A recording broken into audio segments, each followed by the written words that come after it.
Bienvenidos a DNews. Somos Latinoamérica. Soy Magali Schwartzman desde Buenos Aires, Argentina, y estas son las principales noticias. Chile bajo fuego. Suben los muertos y el panorama es desalentador. Ya son 24 las muertes y 997 los heridos, de los cuales 26 están graves. Los incendios provocaron afectaciones a unas 270.000 hectáreas al momento. Hay 260 focos activos.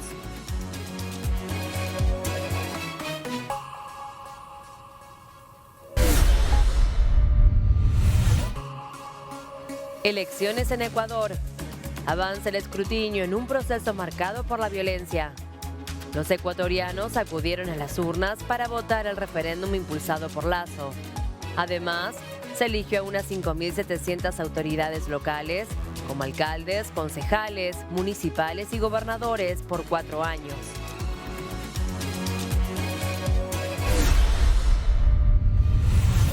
Perú. Ordenan estado de emergencia en 7 regiones. La medida regirá durante los próximos 60 días en medio de las protestas que exigen la renuncia de Dina Boluarte y causaron al menos 48 muertos.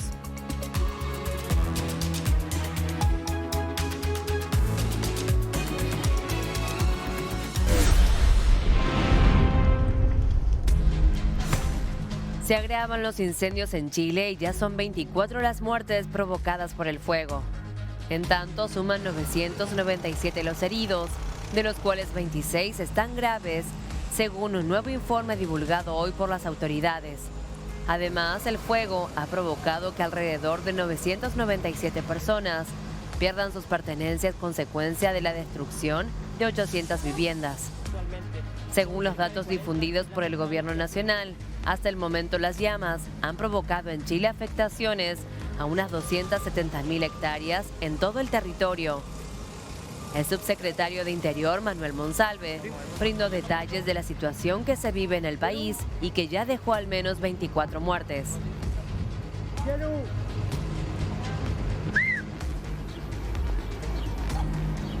Hoy día se determina que existen 21 puntos de botones rojos.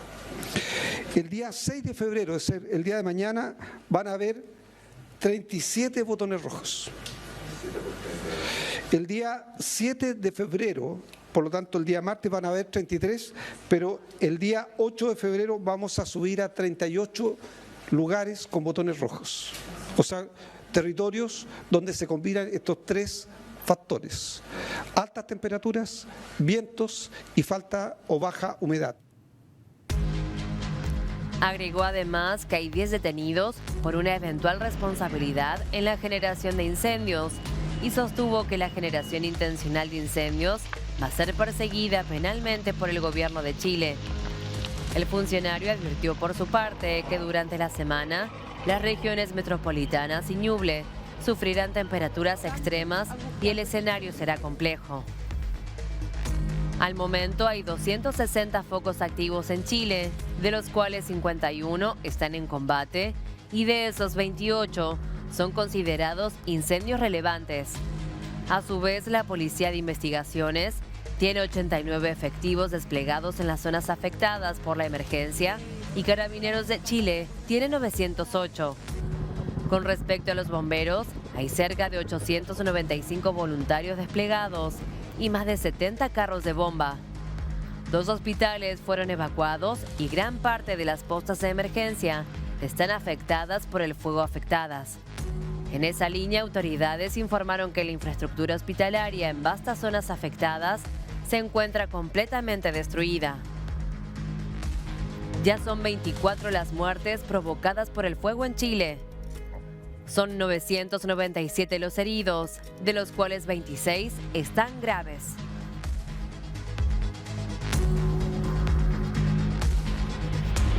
Fuerte terremoto de magnitud 7.8 sacudió el sur de Turquía y el norte de Siria. Hay más de 200 muertos.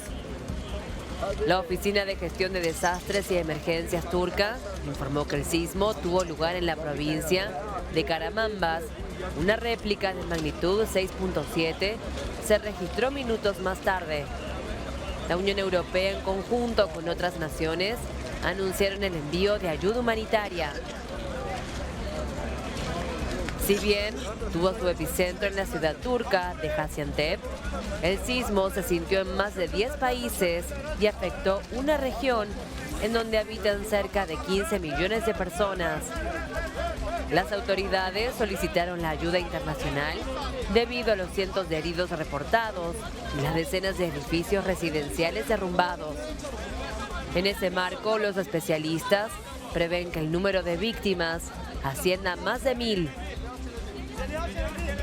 El sismo fue informado por el Servicio Geológico de Estados Unidos y tuvo una profundidad de 24 kilómetros. Minutos más tarde, se registraron 6 réplicas de hasta 6.7 grados a 9.9 kilómetros de profundidad. Por el momento, se desconoce la cantidad de heridos totales y aún continúan las tareas de rescate.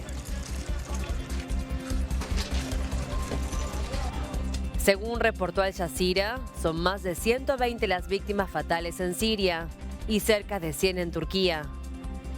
El movimiento se sintió también en Líbano, Siria y Chipre y hasta el Cairo en Egipto. El presidente de Estados Unidos, Joe Biden, dispuso que el país brinde la ayuda necesaria para paliar los daños sufridos en la zona. Así podemos ver cómo se encuentran trabajando, quitando los escombros, en busca de sobrevivientes. En DNews estamos trabajando en directo desde Turquía.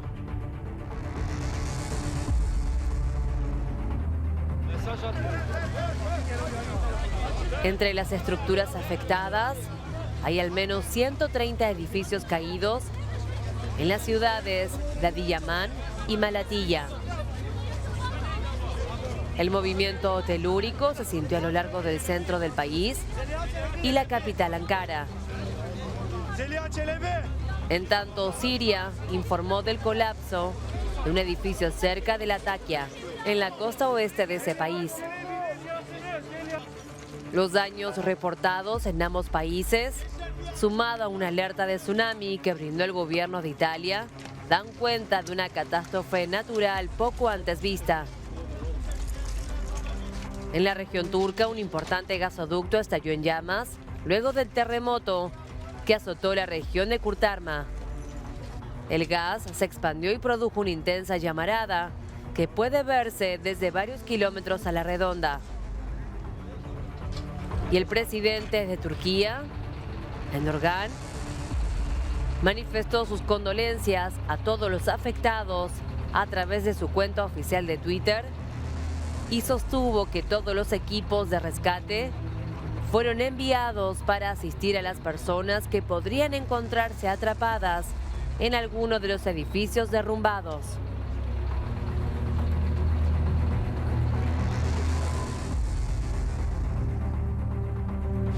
Las autoridades solicitaron la ayuda internacional debido a los cientos de heridos reportados y las decenas de edificios residenciales derrumbados. La Unión Europea, en conjunto con otras naciones, anunciaron el envío de ayuda humanitaria. Hay más de 2.000 heridos y han sido reportados por las autoridades de ambos países y todavía hay gente atrapada bajo los escombros de más de 1.000 edificios que se derrumbaron por el sismo. Reiteramos, un fuerte terremoto de magnitud 7.8 sacudió el sur de Turquía y el norte de Siria. Continúan con la búsqueda de sobrevivientes. Hay más de 640 muertos y aún buscan sobrevivientes. Estamos en directo desde DNews con imágenes en vivo desde Turquía.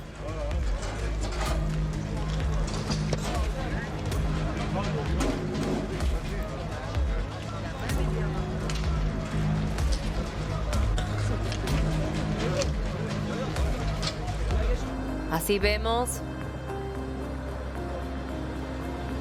Cómo las personas continúan con la búsqueda de sobrevivientes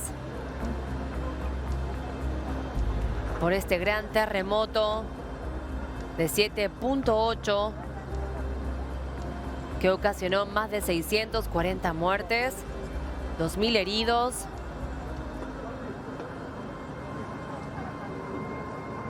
Y más de 1.000 edificios derrumbados.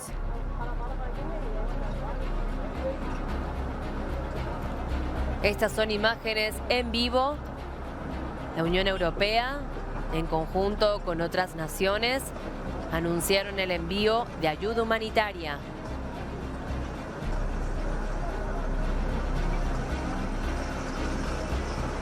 Un terremoto en Turquía y Siria deja al menos más de 640 muertos. Un terremoto de magnitud 7.8 sacudió el sur de Turquía, según el Servicio Geológico de Estados Unidos. Ocurrió a las 4:17 hora local y también se sintió en Siria y otros países de la región. Y así vemos como las personas, profesionales, civiles, comienzan a buscar entre los escombros a supervivientes.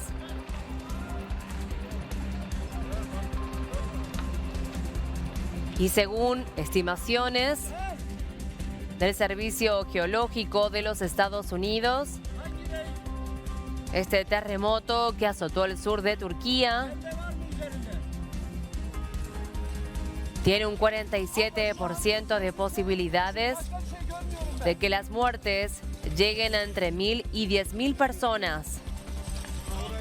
Así vemos las imágenes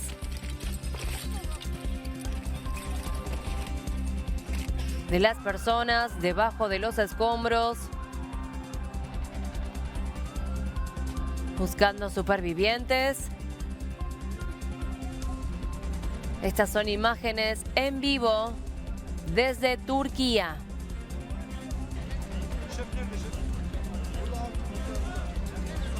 Reiteramos, 640 muertos. Buscan supervivientes luego del terremoto en Turquía y Siria.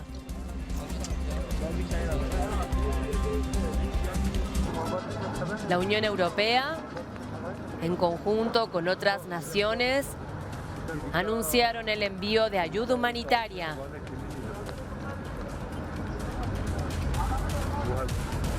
Estas son imágenes del momento del derrumbe.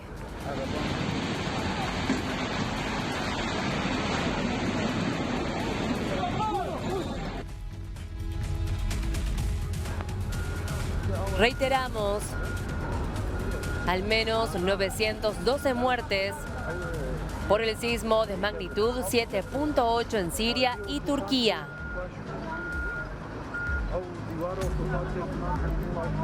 Casi 1.000 personas han muerto en Turquía a causa del terremoto. Al menos 912 personas han muerto en Turquía y más de 2.400 personas han sido rescatadas de debajo de los escombros después de un poderoso terremoto sacudir el sur de Turquía este lunes por la mañana, dijo el presidente Recep Tayyip Erdogan en un discurso televisado. Esto eleva el número de muertes en Turquía y Siria a más de 1.000. En Turquía, alrededor de 9.000 personas están trabajando en este momento en los esfuerzos de búsqueda y rescate y se están uniendo más personas. Y además, Erdogan agregó que se desconoce cuántas personas más están bajo los escombros.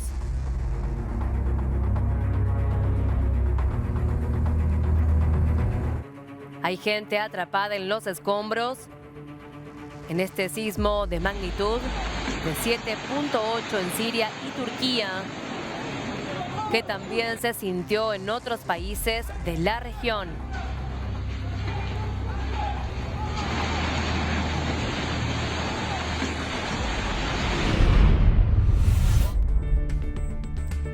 El Papa Francisco se pronunció en contra de la penalización de la homosexualidad. Este domingo, en el marco de su viaje por África, el Papa Francisco reafirmó su postura en torno a la tolerancia hacia la homosexualidad.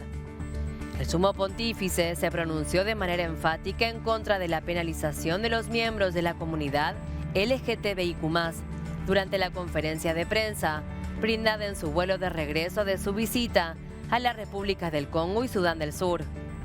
El Papa remarcó que las personas con tendencias homosexuales son hijos de Dios y que la criminalización de la homosexualidad es un problema que no se puede ignorar. Actualmente, son 69 países los que la homosexualidad está penalizada. África concentra 28 de estos. Las penas se extienden desde prisión hasta la pena de muerte. Además, son 9 los países que criminalizan las expresiones diferentes de género. El último país en despenalizar la homosexualidad fue Singapur en agosto de 2022.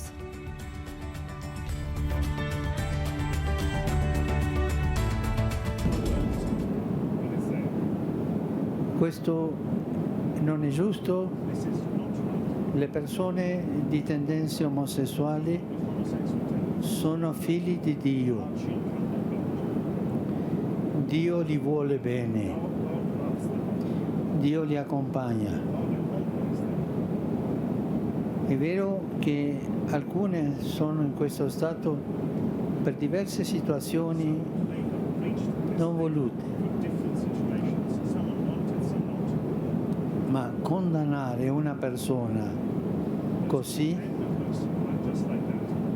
è peccato. Criminalizzare le persone di tendenza omosessuale è una ingiustizia. En el último día de la visita de 3 días a Sudán del Sur, el Papa Francisco celebró una misa al aire libre para unos 70,000 fieles en la capital, Juba. El pontífice hizo un llamamiento a que se depongan las armas y que reine la paz en el país africano, que sufre una violencia crónica. Non perdete mai la speranza. Nunca pierdan la esperanza y la oportunidad de construir la paz. Que la esperanza y la paz estén con ustedes. La esperanza y la paz con Sudán del Sur. Voi, la speranza e la pace dimorino in Sud Sudan. A lo largo de la visita de 48 horas, el Papa Francisco hizo repetidos llamados a la pacificación de la joven nación africana, que tiene 12 millones de habitantes y se independizó de Sudán en 2011. Entre 2013 y 2018, una guerra civil entre partidarios del presidente Salva Kiir y su diputado y opositor Riek Machar dejó 380,000 muertos y millones de desplazados internos. En 2018 se firmó un acuerdo de paz, pero Sudán del Sur sigue sufriendo violencia. Antes de Juba, Francisco realizó una visita de 4 días a Kinshasa, capital de República Democrática del Congo, donde condenó las crueldades de los grupos armados. Esta fue la visita número 40 del Papa argentino al extranjero desde su elección en 2013 y la tercera al África subsahariana. Cuba. Raúl Castro fue nominado candidato a diputado para la Asamblea Nacional. El general del ejército, expresidente de Cuba y uno de los líderes históricos de la revolución, fue nominado para dicho puesto, que se elegirá en marzo próximo. El presidente cubano, Miguel Díaz-Canel, anunció que se encuentra en la ciudad de Santa Clara para participar en este ejercicio, que calificó como un genuino proceso de democracia socialista. El proceso de consulta individual sobre el proyecto de candidatura al Parlamento cubano, conformado por 470 precandidatos a diputados, tuvo lugar durante los días 30 de enero y 3 de febrero.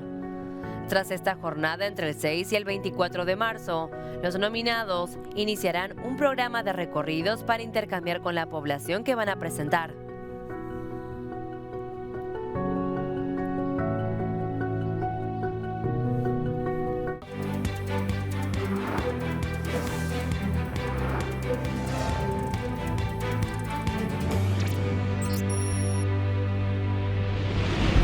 Perú.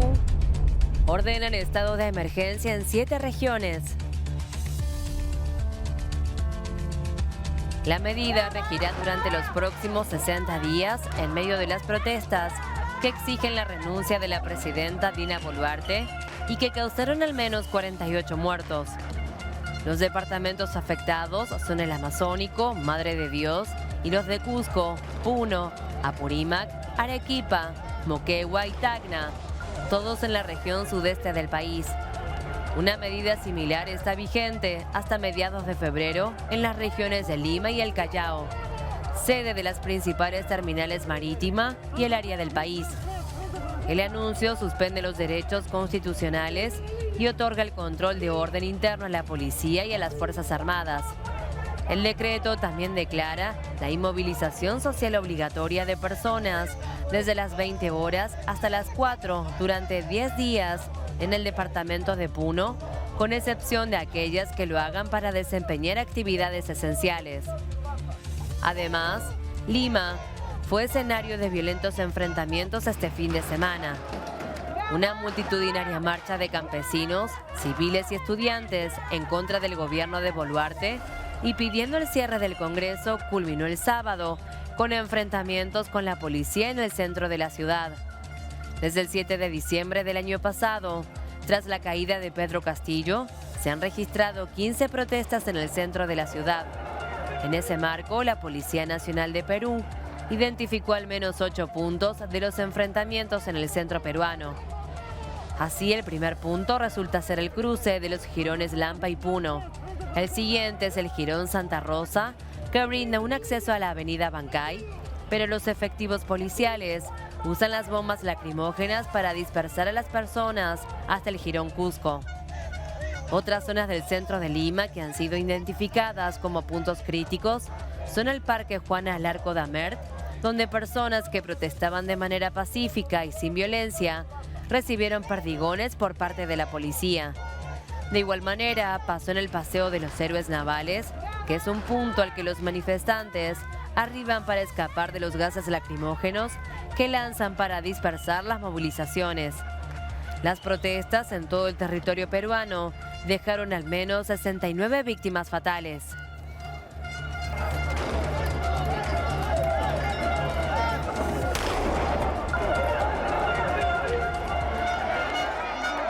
Una multitudinaria marcha contra el gobierno de la presidenta Dina Boluarte y por el cierre del Congreso terminó el sábado en enfrentamientos en Lima.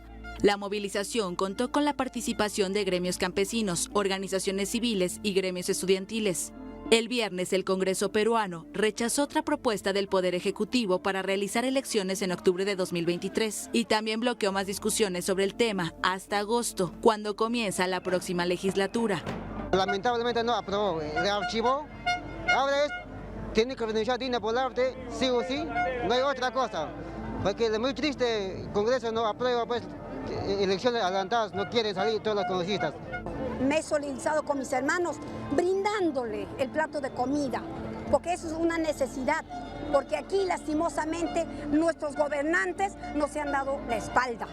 ¿Qué hacemos? Nos quieren enfrentar pueblo con pueblo. Al caer la noche, hubo enfrentamientos entre manifestantes y policías en las inmediaciones del Congreso y Palacio de Gobierno. Los participantes de la protesta lanzaron fuegos artificiales contra las fuerzas de seguridad, quienes dispersaron la movilización con el uso de gases lacrimógenos.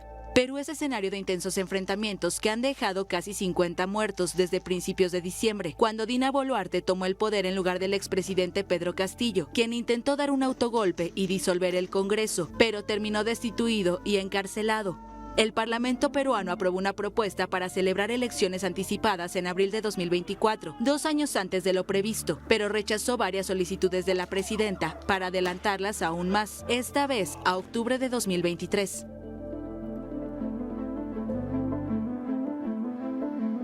Dieron tregua para abastecerse con productos de primera necesidad en Puno. Ciudadanos de algunos distritos y provincias de la región de Puno dieron paz a los transportistas con la finalidad de abastecer alimentos de primera necesidad solo por este sábado y domingo. Los comerciantes de algunos mercados de Puno, Juliaca y otras localidades desarrollaron con ciertas restricciones la feria sabatina con la asistencia de público que adquirieron verduras, frutas y artículos de primera necesidad cuyos precios en algunas localidades se han incrementado. A esta hora en esta región se reportan 33 puntos bloqueados en las provincias de Carabaya, Huancané, Moho, Puno, San Román, Chucuito, Yucuyo, Putina y el Collao. Por otra parte, en Perú, 17 proyectos de adelanto de elecciones no ven la luz en el Congreso pese a la crisis. El Congreso de la República no llegó a ningún acuerdo sobre la propuesta de adelanto de las elecciones generales para este 2023, a pesar de la grave crisis política y social que cobró la vida de más de 50 peruanos en 2 meses de protestas en Lima y regiones del sur. Durante 3 días sesionaron sin llegar a un mínimo consenso, bloqueado principalmente por congresistas de Avanza País, Renovación Popular y Perú Libre. El miércoles se presentó un dictamen que proponía elecciones complementarias, lo cual abría la posibilidad de que los parlamentarios puedan postular otra vez para completar el periodo 2021-2026. Por este detalle, se rechazó la iniciativa. Al día siguiente ocurrió lo mismo, pero con la salvedad que la inclusión de un referéndum para consultar por una asamblea constituyente generó oposición en casi todas las bancadas. El viernes fue la última oportunidad para discutir un proceso electoral este año, pero la Comisión de Constitución decidió mandar al archivo la propuesta del Ejecutivo, que había sido completada por un cronograma establecido por el Jurado Nacional de Elecciones. Los ecuatorianos acudieron a las urnas este 5 de febrero para votar por el referéndum impulsado por el presidente Guillermo Lasso, que busca aprobar enmiendas constitucionales sobre distintas áreas: extradición de criminales ecuatorianos, reducción de legisladores, cambios en las funciones del Consejo de Participación Ciudadana, protección medioambiental, entre otros. Los resultados de esta elección podrían impulsar la agenda política de Lasso, que cuenta con al menos 20% de aprobación en la opinión pública. Además del referéndum, los ecuatorianos también eligieron unas 5.700 autoridades locales, como alcaldes, concejales, municipales y gobernadores provinciales, que asumirán en mayo por 4 años. La jornada electoral se extendió desde las 7 hasta las 17 horas local. Durante ese periodo, los ecuatorianos entre 18 y 65 años debieron votar de forma obligatoria. El proceso electoral contó con una amplia participación. El Consejo Nacional Electoral dijo que el 80.74% de unos 13.4 millones de los habilitados participó en las elecciones y el referéndum convocado por el presidente. El presidente Guillermo Lasso votó en Guayaquil, mientras que el vicepresidente de Ecuador, Alfredo Borrero, lo hizo en Quito. Por su parte, la misión de observación electoral de la Organización de Estados Americanos para las elecciones locales condenó el asesinato de un candidato en la víspera de la jornada electoral. El candidato a alcalde por la ciudad ecuatoriana de Puerto López, en la provincia costera de Manabí, Omar Menéndez, fue asesinado este sábado durante la víspera de un proceso electoral en el país que incluye la designación de autoridades seccionales. El caso de Menéndez se sumó al de Julio César Faraquio, candidato a alcalde de la ciudad de Salinas, que también fue asesinado por sicarios el pasado 21 de enero, mientras realizaba un mitin de su campaña electoral con miras a los comicios de este domingo 5 de febrero.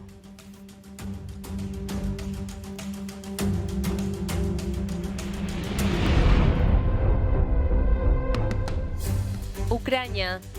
Volodymyr Zelensky reemplazó a su ministro de Defensa. El actual jefe de inteligencia militar reemplazará a Oleksiy Reznikov, que se encuentra salpicado por escándalos de corrupción. Kirilo Budanov, de 37 años, encabezará el Ministerio de Defensa, lo cual es absolutamente lógico en tiempos de guerra, anunció el diputado David Aracamia. La guerra dicta los movimientos de personal, explicó el legislador. El enemigo se está preparando para avanzar y nosotros nos estamos preparando para defendernos.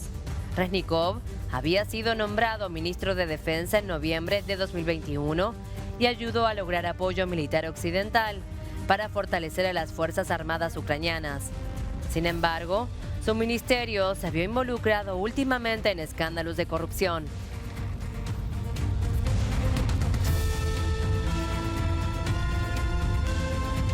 Naftali Bennett, el ex primer ministro israelí, que ofició de intermediario al comienzo de la guerra, reveló el compromiso que obtuvo del líder del Kremlin y declaró: Putin me prometió que no iba a matar a Zelensky. A casi un año del comienzo de la guerra, el ex primer ministro de Israel, Naftali Bennett, reveló detalles de los esfuerzos que realizó para ponerle fin al conflicto durante las primeras semanas de la invasión, en marzo pasado. Si bien sus esfuerzos no prosperaron, reveló que consiguió de Vladimir Putin una promesa: que no iba a matar a su par Volodymyr Zelensky. Bennett, un líder con poca experiencia, que apenas llevaba 6 meses como primer ministro cuando estalló la guerra, saltó de forma inesperada a la diplomacia internacional tras posicionar a Israel en un incómodo terreno intermedio entre Rusia y Ucrania.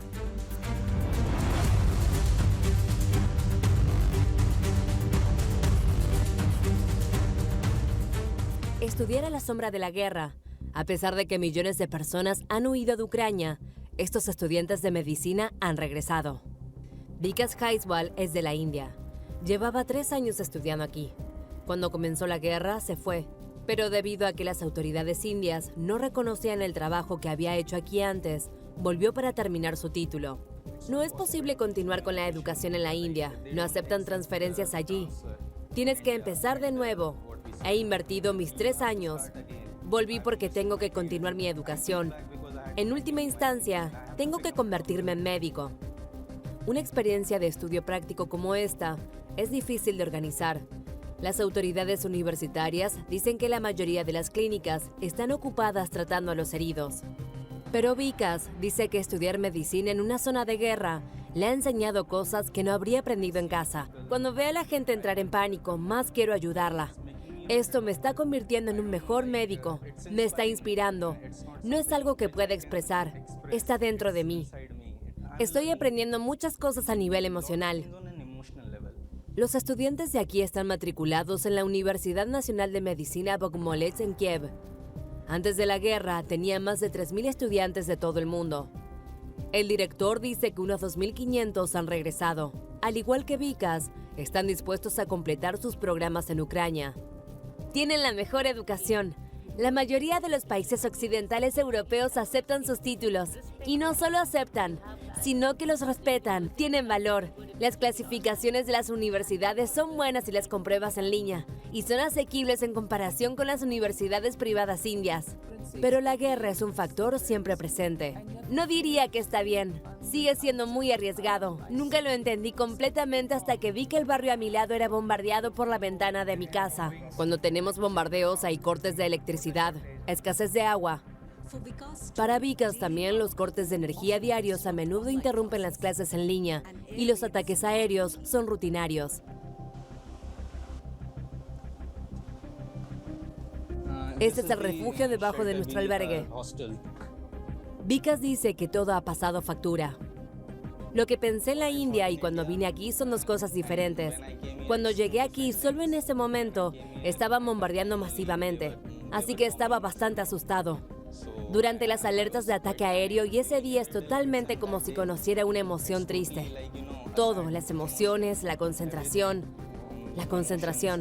sí, afecta. Los riesgos continúan por la noche. Vikas solo se aventura a hacer la compra cerca. Si no hay electricidad en la ciudad, no hay luz de calle funcionando. Y he visto accidentes debido a esa cosa. Antes de la guerra, yo estaba allí. Estaba viviendo aquí. Y siento que es un país muy bonito y una ciudad muy hermosa. He estado en lugares. Durante los veranos es maravilloso. He aprendido tanto ucraniano, así que puedo entender lo que dicen y puedo transmitirme a ellos.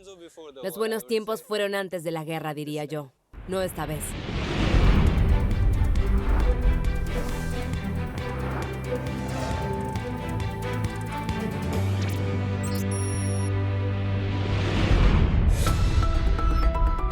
Estas son las noticias económicas del día.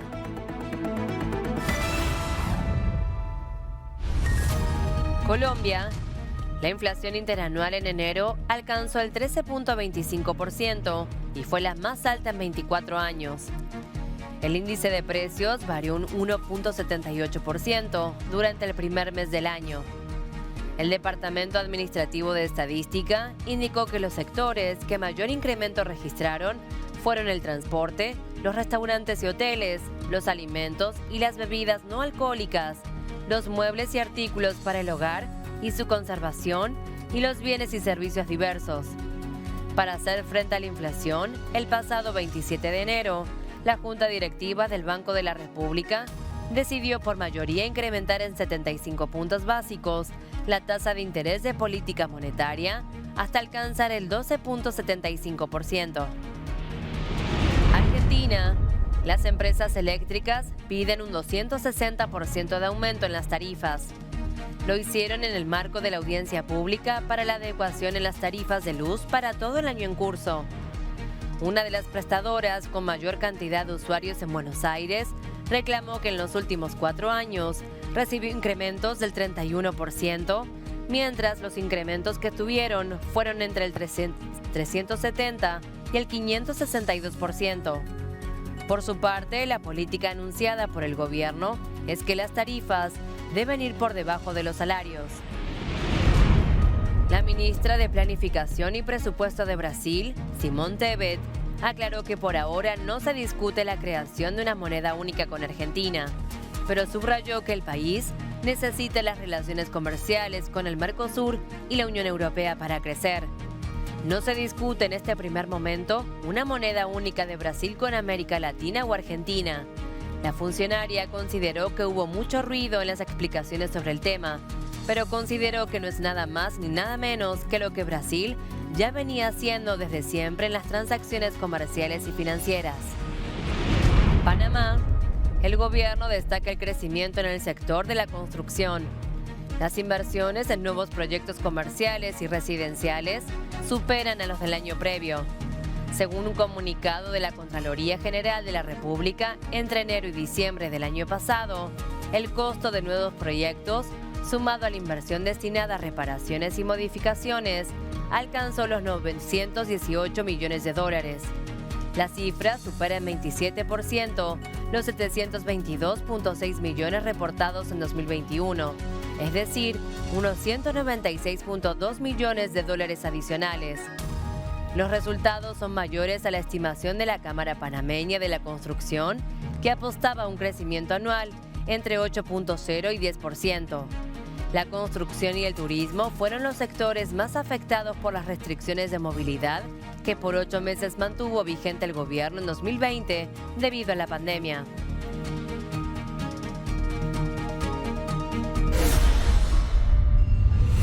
Hacer el mercado se ha vuelto un rompecabezas para Carmen.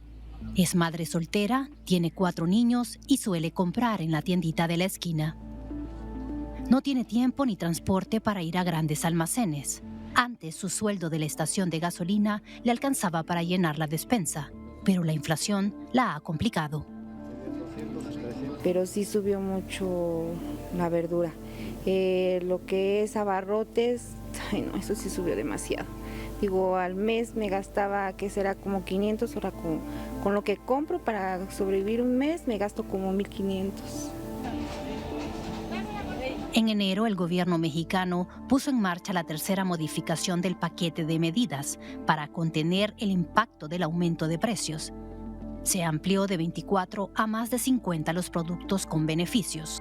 El encargado de monitorear los efectos del paquete, Ricardo Schiffelt, defiende que se ha logrado mantener estable la canasta básica en $55 y que la meta se ha sobrepuesto a múltiples factores como la estacionalidad. Y hay estacionalidad en todos los productos.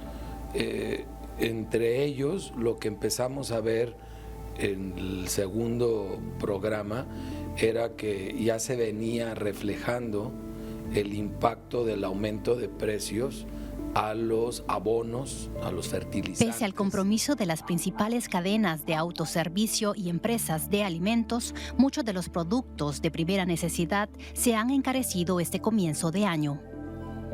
Uno de los desafíos es la complejidad del mercado mexicano, donde las familias se surten mucho en tiendas locales. Más de 200.000 de esos pequeños comercios están representados por la AMPEC. Su presidente, Cuauhtémoc Rivera, considera que los supermercados utilizan los productos subvencionados para atraer clientes que finalmente se deciden por otras marcas. Tenemos un mercado muy diverso y bicefálico porque de alguna forma tenemos la economía legal y una economía informal muy amplia en el país. Los productos de gama baja, de muy mala calidad, son los que configuran el paquete PASIC, los usan de gancho y sí pueden decir que están en 1.038 pesos y ni así llegan a 1.038 pesos. En la periferia de Ciudad de México, Carmen vive con sus 4 hijos y 2 nietos. 7 personas en un hogar que se sostiene con tan solo 2 salarios. Su refrigerador muestra los estragos del aumento de precios, que a diario les obliga a escoger entre comer carne o fruta. La carne se redujo a 3 días. Si eran 5, ahora son 3. Y las frutas si eran igual 5 días, ahora ya son 4 o 3, dependiendo qué fruta compremos en la semana. Una inflación que ha golpeado los bolsillos de las familias mexicanas y también su dieta. En la primera quincena del año la inflación en México se ha acelerado hasta llegar al 7,94%, varias décimas por encima de lo proyectado, la peor cuesta de enero en las últimas 2 décadas. Estas fueron las noticias económicas del día.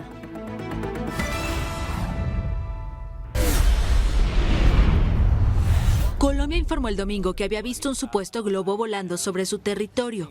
El Pentágono había dicho el viernes que existía un segundo globo chino, que estaría moviéndose por América Latina, pero no dio detalles sobre la ubicación. Bogotá dijo que el globo fue identificado el viernes por la mañana, sin que haya representado una amenaza para la seguridad o la defensa del país, y fue monitoreado hasta que salió del espacio aéreo colombiano. La Fuerza Aérea de Colombia realiza investigaciones en coordinación con diferentes países e instituciones para establecer el origen del objeto. El sábado Estados Unidos derribó un supuesto globo espía chino que llevaba 5 días sobrevolando territorio estadounidense.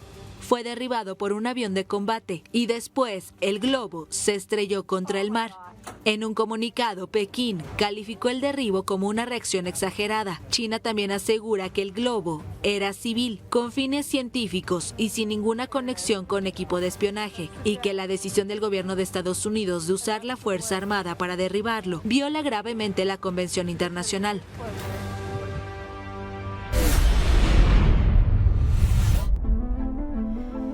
Italia alerta sobre ciberataque a servidores en Europa, Canadá y Estados Unidos. Miles de servidores informáticos en diferentes países han sido blancos de ataques cibernéticos. Entre las naciones afectadas se encuentran como Francia y Finlandia en Europa y Estados Unidos y Canadá en América. El ataque fue informado por la Agencia Nacional de Ciberseguridad italiana. El gobierno de Roma ya convocó una cumbre de seguridad cibernética con autoridades y expertos en la materia.